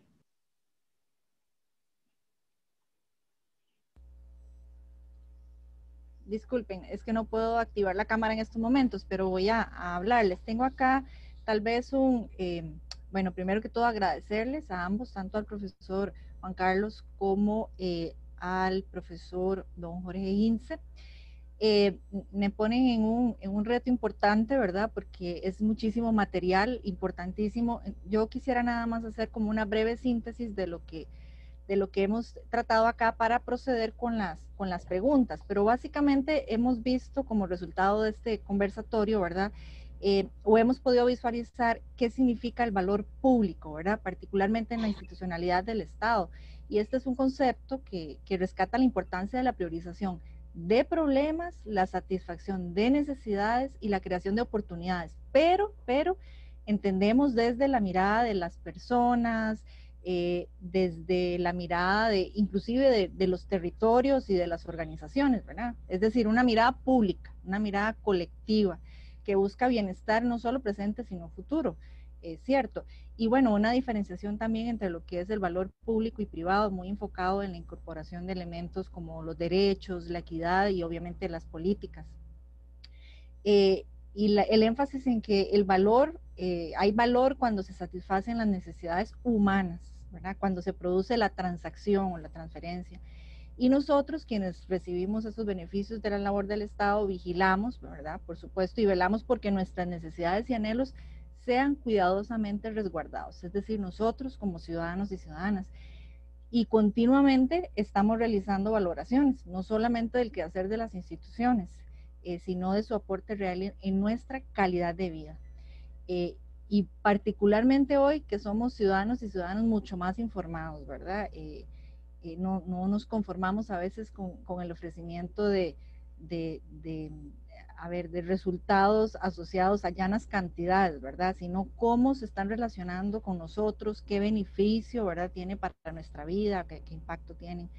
Y bueno, se nos ha invitado a reflexionar acerca de la importancia de esa creación de valor público en el cumplimiento no solo de la misión, sino de las relaciones que se ejercen, ¿verdad? Cuando adquirimos ese bien o servicio. Es decir, va más allá de un valor de uso de dichos bienes y servicios. Y aquí entonces nosotros nos podríamos preguntar, ¿cómo es la respuesta que el Estado nos brinda en la materialización de esos mandatos, ¿verdad? Tengo confianza en su labor, qué tanto aprecio su desempeño y logros. Y es acá donde entra el juego de la medición de valor público, ¿verdad? Que también tiene que ver mucho con la percepción que nosotros tenemos acerca de esos servicios. Entendemos entonces que como país tenemos que tener la claridad de que el rol del Estado es la creación de valor público, ¿verdad? Y tiene que haber un enfoque estratégico que tiene que estar claramente delimitado por esos resultados. Permítame agregar solamente que, bueno, asociado a esto, y lo recordaba hace un rato, que hay enfoques recientes que han estudiado fenómenos sociales, ¿verdad? Donde colocan al medio natural y a las personas y sus necesidades en un primer plano, ¿verdad? Y esto evidencia la importancia de las relaciones vinculares, ¿verdad? Que demuestran que cualquier acción en una de las partes, es decir, en una institución, por ejemplo, va a afectar inevitablemente las relaciones o va a afectar inevitablemente el impacto que tengan otras organizaciones o complementos, ¿verdad? De esa sociedad. Y por lo tanto la sociedad es un sistema complejo, ¿verdad? Las instituciones del Estado y sus mandatos van a jugar un papel importantísimo. Y el cómo observamos, aquí cito por ejemplo a Rolando García cuando nos dice que el reto para una concepción sistémica es el ofrecer una forma alternativa de observación, ¿verdad? Entonces, observamos, en palabras por ejemplo del doctor, del profesor, observamos a partir de la cantidad de productos y servicios que nos brindan, ¿verdad? Particulares, de instituciones particulares, o observamos desde la mirada del bienestar de las personas, de los logros, de los impactos, de las consecuencias en nuestra calidad de vida. Finalmente nos invitan, ¿verdad? Nos invita el profesor a reflexionar en un momento crítico con afectaciones reales a nivel económico, social, ecológico, ¿verdad? Y la población demanda más que nunca esa generación de valor público, un acercamiento y vínculo más transparente de las instituciones, por lo que las decisiones, ¿verdad?, pueden o no legitimar la función del Estado. Bueno, y una llamada para que nuestro sistema de planificación incorpore indicadores y mediciones de impacto que estén alineados con la generación de valor público. Esto es así como un resumen tratando de lograr algunos aspectos particulares, ¿verdad?, que se han detectado, pero en estos momentos abro entonces la participación a través del chat. Tenemos algunas consultas por acá, vamos a tratar de atenderlas de la mejor manera posible, tal vez en bloques. Una de las primeras preguntas que ingresó es la siguiente. Vamos a ver. Por acá hay una. Dice, ¿qué metodología? Voy a hacer tal vez unas 3 preguntas. ¿Qué metodología nos puede recomendar para medir el valor público? Esa es una de ellas. Otra ¿es posible la medición del valor público en la escala subnacional? ¿Qué referentes de medición de valor público puede señalar a nivel local? Y una tercera, podemos decir la relación de satisfacción e insatisfacción, perjuicios, valor. Bueno, acá, esas serían como un bloque de 3 intervenciones que tengo por acá, profesor. Bien, ¿quiere que les vaya respondiendo a medida que las vas planteando? Creo que sí, porque hay varias, profesor, entonces tal vez en este primer Si no, bloque y luego... se van a confundir. Bueno, perfecto. Aquí hay 3, efectivamente, 3 cuestiones, ¿no es cierto? Si las entendí bien, una es la cuestión de cuáles son los indicadores que se pueden medir a nivel nacional y también a nivel subnacional, y después una tercera cuestión que yo le llamaría, si no entendí mal la pregunta, de corte subjetivo, que es la percepción de la satisfacción, ¿no? Cuando uno se siente más satisfecho por el valor, ¿no? El recibido, más allá de la medición objetiva de los indicadores que se hayan tenido. Voy a responder las cosas en ese mismo orden. En cuanto a la primera, en cuanto a los indicadores macro, los indicadores a nivel de país, creo que la respuesta estaría en lo que acabé de plantear. Hay otros indicadores que se pueden hacer con algunos algoritmos un poco más complejos. El que yo les mostré, el IVP, el índice de valor público, es el más agregado posible, pero es la mitad nada más del más agregado posible porque toma en cuenta solamente el valor, lo que se llamaría el logro, pero el que es el valor público, ¿cómo se llama? En términos de logro, de efectividad, pero no el valor público en términos de sostenibilidad. El valor público en términos de sostenibilidad es qué garantía tengo yo de que esto va a seguir ocurriendo más adelante. O sea que el Estado el año que viene y el otro me va a seguir protegiendo o voy a seguir obteniéndolo. Eso es el valor institucional, el capital institucional.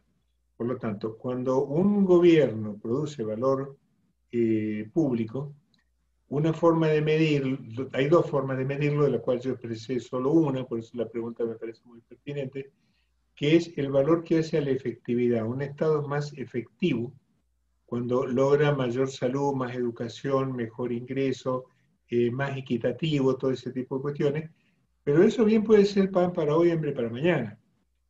Muchas veces en los procesos electorales se consigue incrementar la efectividad el año de las elecciones porque se acumuló, digamos, posibilidades y se las esperó y se las puso mucha obra pública, mucho esto, mucho lo otro, entonces el empleo, esto, que otro, el último año, ¿no? Pero con lo cual se vuelve un tanto ficticio, ¿no? En realidad es necesario fortalecer el aparato público, ¿no es cierto? Y producir también valor en términos de efectividad, porque cuando el aparato público está fortalecido hay sostenibilidad. Si uno tiene confianza en que las cosas van a seguir bien,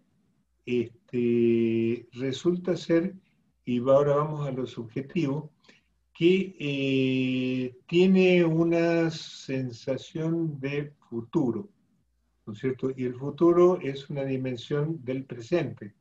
El futuro todavía no existe, pero la expectativa de futuro sí existe. Y cuando uno tiene la sensación de que no sé qué va a pasar el año que viene, la calidad de vida es mucho peor que cuando tengo la sensación de que el año que viene va a ser un poco mejor. Costa Rica es un país que tiene eso lo miden entre otros índices con el índice de felicidad, ¿no? ¿Cómo ve usted el futuro? Y una de las preguntas es, ¿usted cree que sus hijos van a vivir mejor que usted, peor o igual? ¿No? Y la gente responde, yo pienso que mis hijos van a vivir un poco mejor que yo, ¿no? Cuando eso ocurre con la gente, no es pienso, siento que mis hijos van a vivir un poco mejor que yo, probablemente es porque sienten que ellos han vivido un poco mejor que sus padres, ¿no es cierto? Y sienten que aparte la cosa no es volátil, no salta de un lado para el otro, ¿no es cierto? Entonces, aún en países pobres, ¿no es cierto? Pobres en términos de ingreso per cápita, como podría ser Paraguay, que tiene un ingreso per cápita de $10.500 anuales o 10.600, o Costa Rica, que tiene un ingreso per cápita mejor, pero no mucho más alto que eso, tienen buenos índices de felicidad porque la gente tiene la sensación de que hay capital institucional, tiene confianza en el Estado. Un reciente, más confianza que en otros países de Latinoamérica, ¿no? Les recomiendo un informe que está en un curso que estamos dando en este momento, del BID, sobre el estado de Latinoamérica en este momento, ¿no es cierto? Donde uno de los valores que analizan es ese. Así que la medición a nivel macro es esta que estoy diciendo, tomando en cuenta el capital, la efectividad, la mayor cantidad de valor que ya la vimos recién, con el IVP, y una mejora del capital institucional, que también se mide con otros indicadores y con otros índices. Para poner un ejemplo sencillo de la importancia del capital institucional está la confianza que existe en el mundo en el sistema financiero.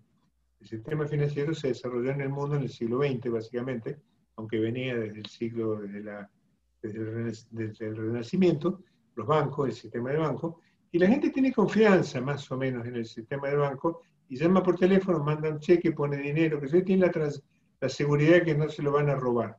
A veces se lo roban, como pasó con la crisis hace poquito del 2007 y del 2008, ¿no es cierto? Pero en general la gente tiene confianza en ese sistema y entonces pone su dinero ahí. Pero hay países donde esa confianza no es muy grande. Argentina es uno de ellos. Argentina tiene la sensación de que las reglas de juego cambian todos los años, donde nadie sabe bien qué va a pasar el año que viene. Y eso baja el índice de felicidad y por lo tanto es un indicador de que no tengo sensación de presente, porque el presente no es malo, y no tengo sensación de futuro, ¿no es cierto? O sea, no sé la sostenibilidad cuál es. Bueno, ese es en cuanto al nivel macro. Lo que dije más otra mitad que no le expliqué, que es el capital institucional. A nivel más abajo, a nivel subnacional, ese es el paso que hay que seguir. Pensaba poner algunos ejemplos, pero después me di cuenta cuando empecé a juntar diapositivas que eso se iba a ir a 2 horas. Pero sí, hay que medirlo a nivel de no las unidades estatales, ni los ministerios, ni ese tipo de cuestiones, porque esas cosas son transversales, ¿no es cierto? Hay que medirlo en términos de cuáles son las unidades de valor. La salud, la educación, esto, que lo otro, que son una lista de una tabla que no tiene muchas cosas, ¿no es cierto? Esa es una tabla de efectos o impactos. Esta tabla de efectos o impactos, que los efectos que puede producir un Estado son 5, los efectos finales, después hay otros efectos intermedios, y hay listas de resultados, ¿no es cierto? Eso significa construir un banco de indicadores. Esos bancos de indicadores tienen que ser bancos de indicadores de cadenas de valor y no indicadores de valor. Yo no recuerdo si el profesor Mora Montero tomó uno de los cursos en el que hablábamos del banco de indicadores de cadena de valor. Me parece que es uno de ellos. Bueno, si en vez de medir indicadores sueltos, un indicador de cuántos alumnos hubo, cuántas camas de hospital se ocuparon, cuántos enfermos se curaron y cuántos alumnos dieron, no sé qué, en la prueba PISA, todo eso por separado. Uno consigue encadenarlo, entonces tiene un sistema de medición de valor público y también privado, ¿no? Pero público, a nivel subnacional.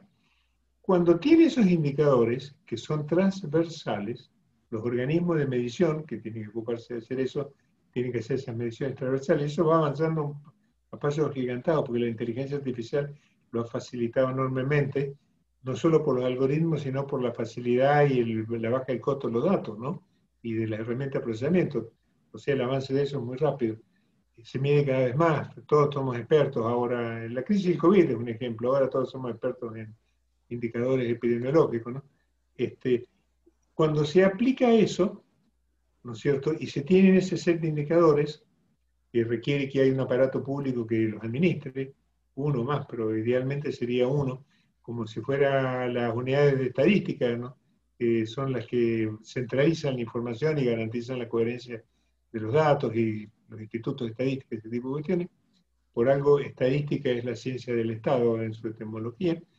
Entonces, después se puede poner a ver quiénes son los responsables de los aportes a que mejoró o empeoró algún índice, porque las instituciones los ministerios de salud tienen influencia, pero los ministerios de educación también tienen influencia en los indicadores de salud y viceversa, y en la cuestión de qué pasa con la salud, la policía tiene mucho que ver con los controles que hace con el COVID, y todo se cruza. Entonces eso ya es una cuestión más complicada. Hay que medir primero qué pasó, y después hay que medir quién intervino. Esas son las dos. Cuando se dice quién intervino, se aplica una herramienta que se llama las matrices de corresponsabilidad. Para este indicador, ¿quiénes son los corresponsables? Y entonces cuando se aplica esa herramienta, se empieza a ver eso y entonces luego se empieza a ver que hay que mejorar en un organismo, en el otro, presupuestariamente o en capacitación o fortalecimiento, lo que se trate, bueno, como lo que fuere. Esa es la segunda cuestión. Entonces, ¿cómo se hace subnacional?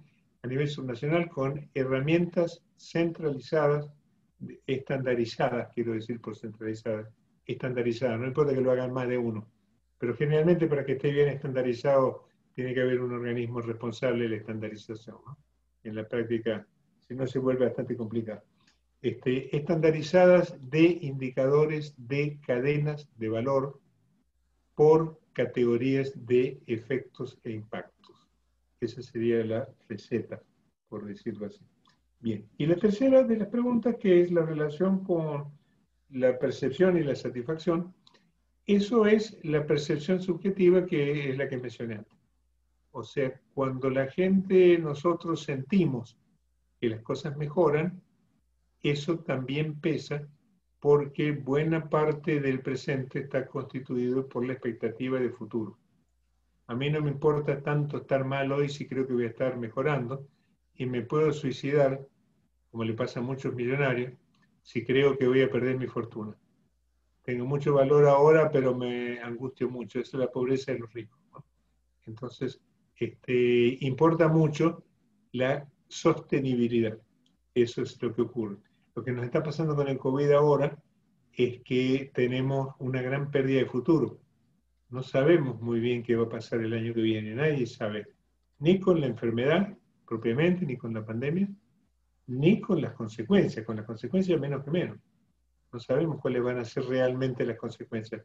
Yo en lo particular creo que van a ser terribles. Por ejemplo, porque se supone que va a haber todos los días cambia, pero bueno, Banco Mundial y el Fondo Monetario dice que va a ser 4,5% de pérdida del PBI anual del mundo, menos un 1% y pico de China, que va a ser el único positivo, ¿no es cierto? Y algunos países, Latinoamérica, cerca de un 12%, bueno, algunos dicen un 9 y pico. Eso sí, lo que significa en materia de pobreza y demás es una cosa terrible, ¿no es cierto? ¿Y cuántos años nos va a llevar recuperarnos hasta el año 2019? Puede ser una década bastante perdida, porque dicen que va a haber un crecimiento del 4,5% el año que viene, pero un crecimiento desde el piso que estamos ahora. Pero cuando lo comparamos con el año 2019, con suerte vamos a estar a la par si volvemos al año 2019, que Dios dirá si se vuelve.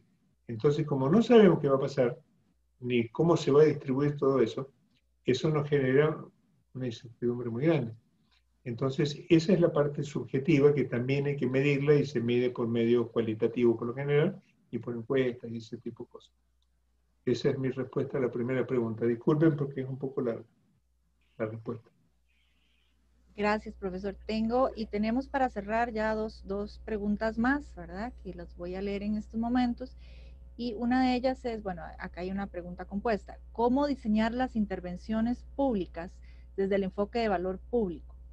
¿Considera que la cadena de valor es la metodología más adecuada para determinar la lógica causal de una intervención? Y la última que tengo por acá es, ¿qué relación hay entre producto, resultados e impactos y eficacia, eficiencia y efectividad? Bueno.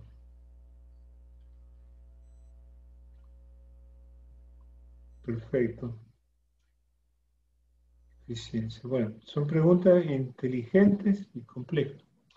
Vamos a tratar de hacerlas rápido. La primera,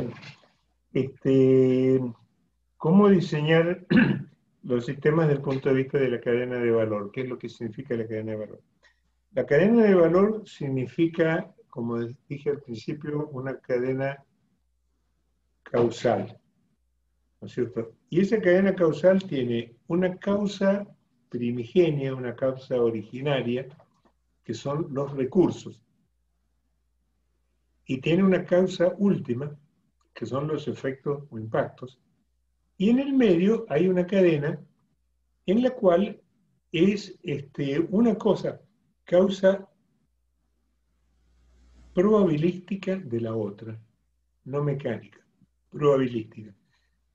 Si se asignan recursos, no siempre se producen productos, pero en general se espera que se produzcan. Si se producen productos, no siempre producen los resultados, pero en general se espera que se produzcan. Y si se producen resultados, se espera que se produzcan efectos, aunque no siempre se producen todos. Por lo tanto, se va produciendo una degradación, ¿no es cierto? Bien. Esa cadena causal no hay más remedio que cualquier política termina siendo algo así como una apuesta al éxito de esa cadena causal. Pero que la cadena causal es un hecho de la naturaleza, no es un hecho de una opinión personal ni de una teoría. Que yo me cure cuando tomo un remedio, hay una cadena causal. Si no tomo el remedio no me curo, si lo tomo sí, y en consecuencia se supone, o por lo menos tengo la mayor probabilidad de curarme. Por lo tanto, el antibiótico tiene una relación causal bastante comprobada con la curación de la gripe, o la vacuna la tendrá con el COVID, o así sucesivamente. Por lo tanto, esas cadenas causales son cadenas conocidas. Y cuando uno habla de la política, hay una definición de política operacional, o sea, una definición práctica, o sea, la más pasada al piso de todas, a la tierra, con los pies puestos sobre la tierra, que es la política, es la priorización en la asignación de recursos. Así es la política.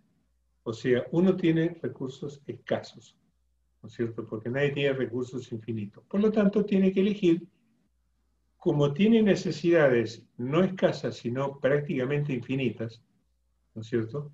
Y recursos que sí son escasos, la política consiste en decir, invierto los recursos en esto y no en lo otro. Esa es la política, ¿no es cierto? Así se ejerce la política. Después hay muchas razones, valores, esto que lo otro, expectativas, lo que sea, pero cuando uno ve, es eso. Y cuando ve cómo se materializa la política de la asignación de recursos en el presupuesto público. Entonces, el presupuesto público es el que termina diciendo, bueno, acá están los recursos, o en las regulaciones que regulan para dónde va el presupuesto privado, ¿no es cierto? O los gastos privados. Le da incentivo financiero para que investigue esto o lo otro. Por ejemplo, ahora están dando incentivo financiero para que investiguen la vacuna del COVID. Entonces los laboratorios dicen, dejamos todo esto otro porque acá nos dan un incentivo enorme, así que ahora investigamos COVID y dejan a un costado la investigación que están gastando miles de millones en ver cómo se cura la calvicie, ¿no es cierto? Dijimos, bueno, dejemos la calvicie por el momento, que estábamos viendo que era un buen negocio, porque la vacuna es un negocio muchísimo más rápido, mejor, de corto plazo.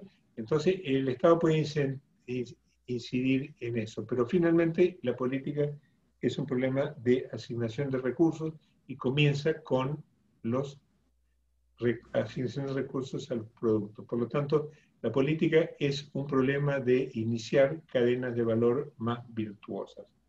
Esa es la primera pregunta. Y la segunda creo que es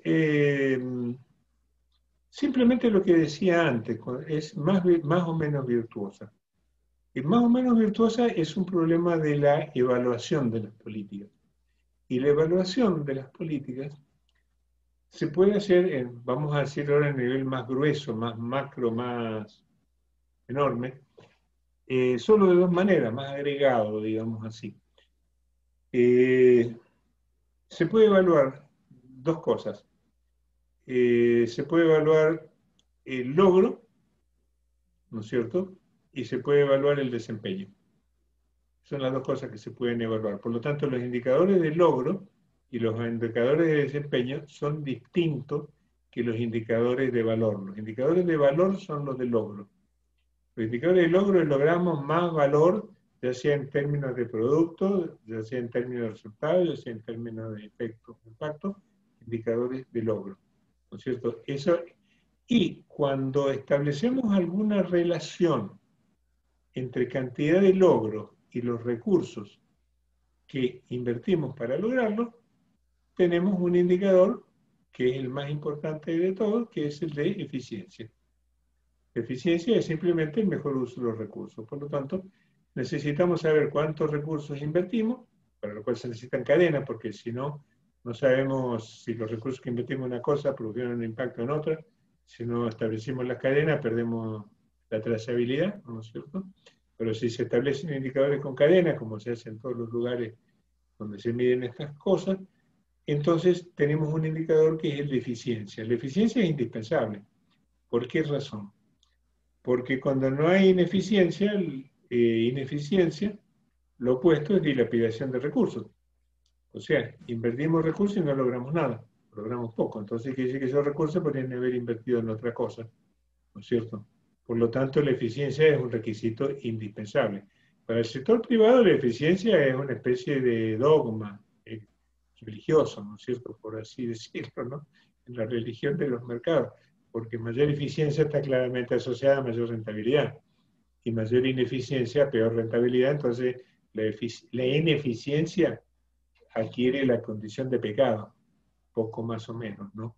Y está bien, porque es lo que le da sostenibilidad a la cuestión. Ahora, la segunda cuestión, la segunda y última medida, es la eficacia, ¿no es cierto? Porque eficacia es cumplimiento de planes, ¿no es cierto?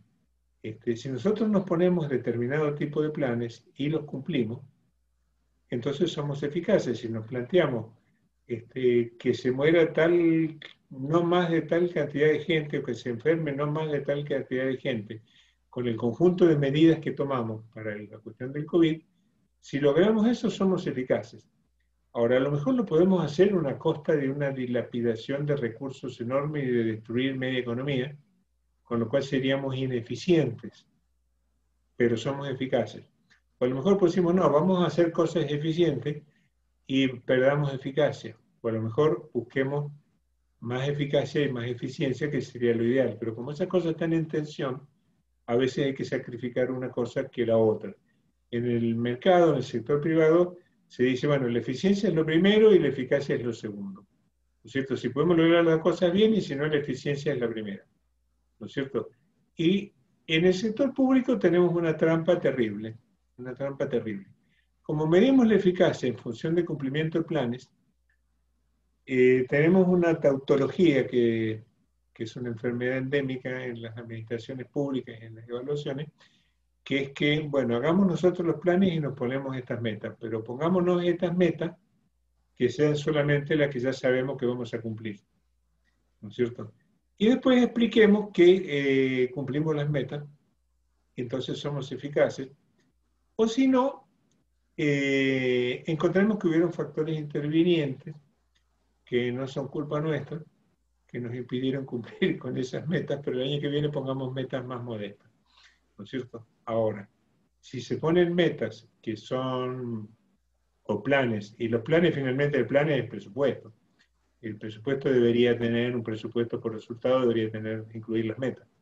Si nos ponemos las metas que la población requiere, deberíamos medir la eficacia también. Medición de eficiencia-eficacia, hay una matriz, no se las puedo mostrar ahora porque sería muy largo, que es la matriz de eficacia-eficiencia, que mide dónde está uno situado.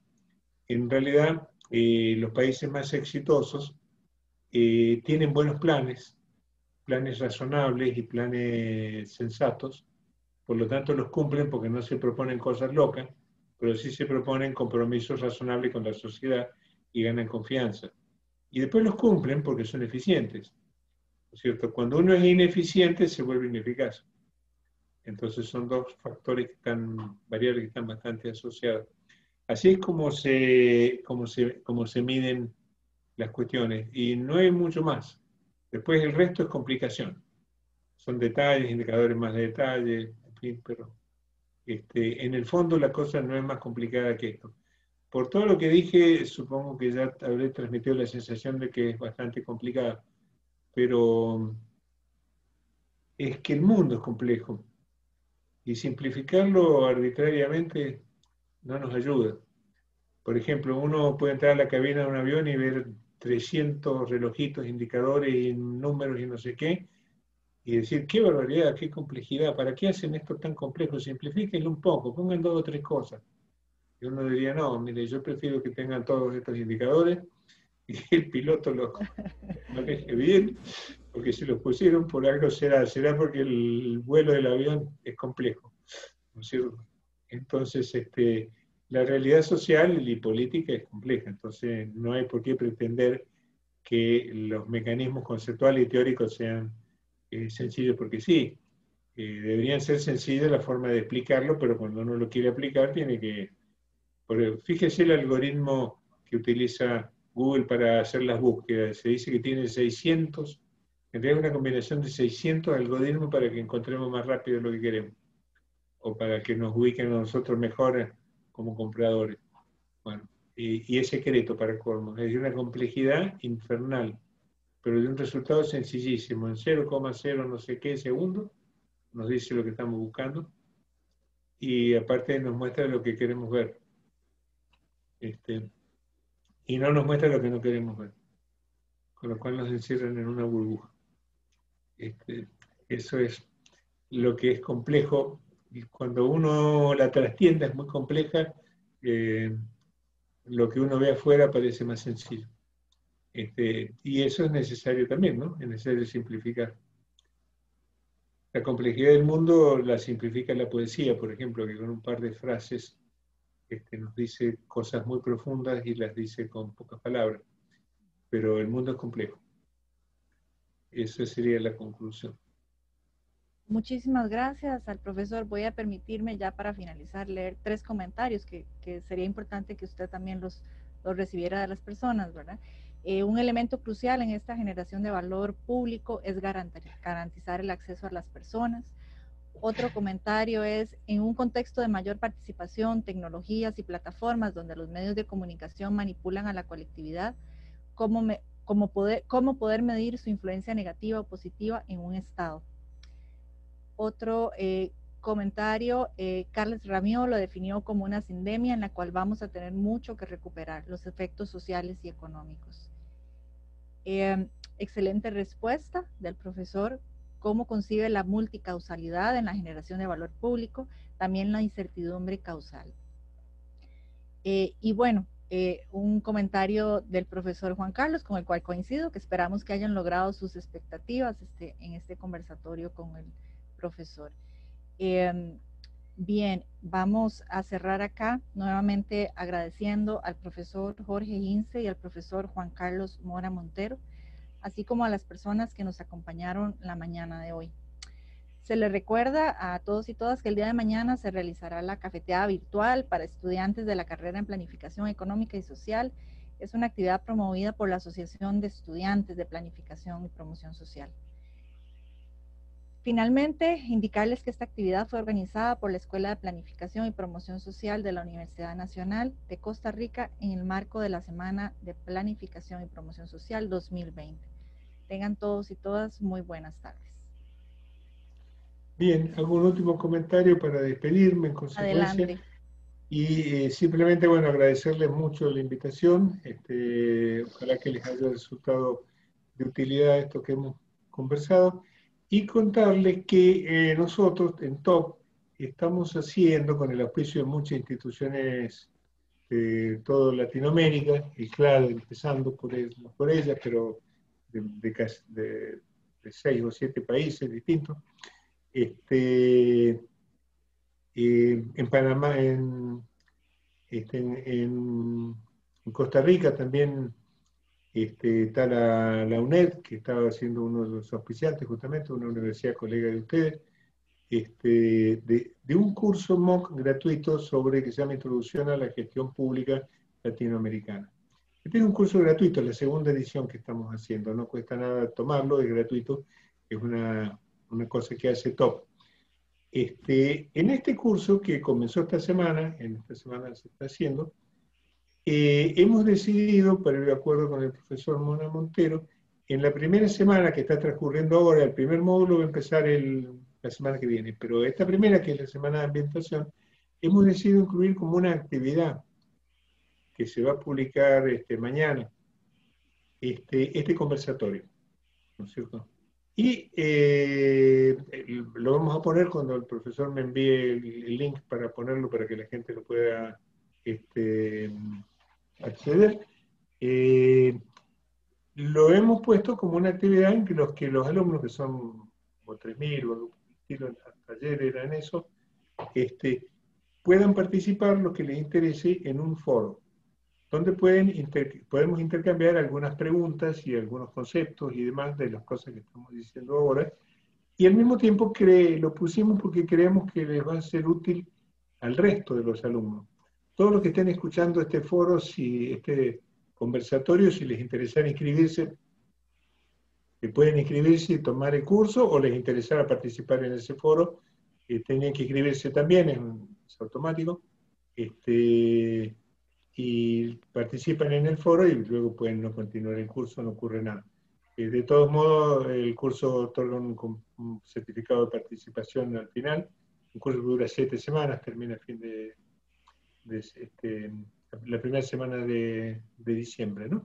Y recorre distintas partes de la administración pública, de la gestión pública.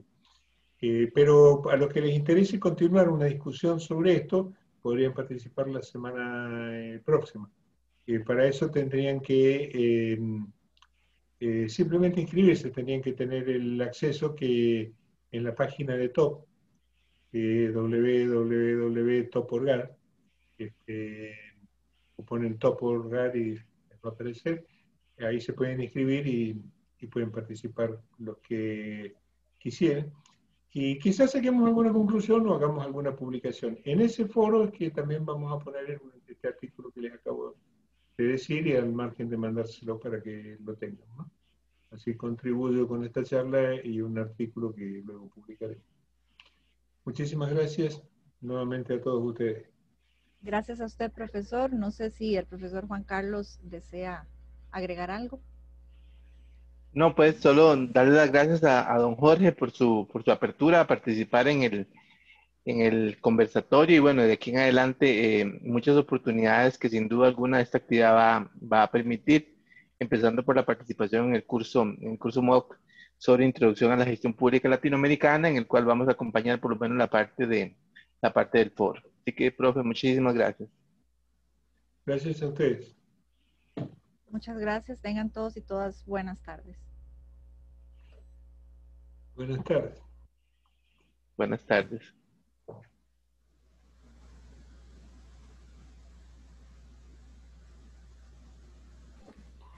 Listo, finalizamos en vivo. Perfecto. Perfecto, Roberto. Sí, muy bien.